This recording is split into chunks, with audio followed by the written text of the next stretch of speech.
आणि आता बातमी सिंधुदुर्गमधून। सिंधुदुर्गामध्ये 810 मतदान केंद्रांवर मतदान प्रक्रियेला सुरुवात झाली।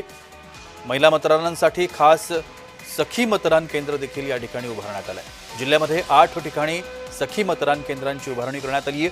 आकर्षक गुलाबी रंगांच्या फुग्यांची सजावट या मतदान केंद्राला करण्यात आली आहे। कणकवली कलमठ केंद्रावरून आमचे सिंधुदुर्गचे प्रतिनिधी सुरेश कौलगेकर यांनी या सगळ्या संदर्भातला एक आढावा घेतलाय। आपण पाहूया।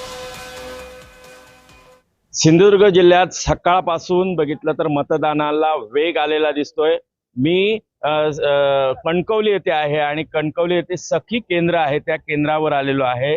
आणि या सखी केंद्रावर बघितलं तर या कणकवली कलमठ येथे सखी केंद्रावर मी आलोय आणि इथे बघितलं तर महिलांसाठी एक वेगळा जी मतदानाची कक्ष आहे तो केलेला आहे। आणि इथून बघितलं तर महिलांची वेगळी एक रांग ही आहे आणि त्यातून त्यांना सुलभपणे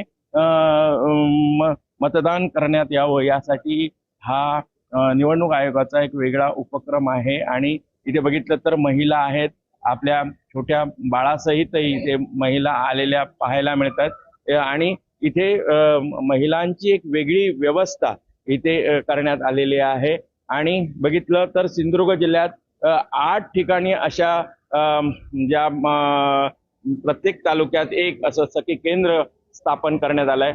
एकंदर पाहिलं तर 810 मतदान केंद्रांवर सध्या मतदान प्रक्रिया सुरू आहे। जवळजवळ 5,61,105 मतदार हे मतदानाचा हक्क बजावणार आहेत। त्यामुळे बघितलं तर महिलांमध्ये मोठ्या प्रमाणात हा जो उत्साह आहे तो पाहायला मिळतोय। सुरेश कौलगेकर, जय महाराष्ट्र, कुडाळ, सिंधुदुर्ग।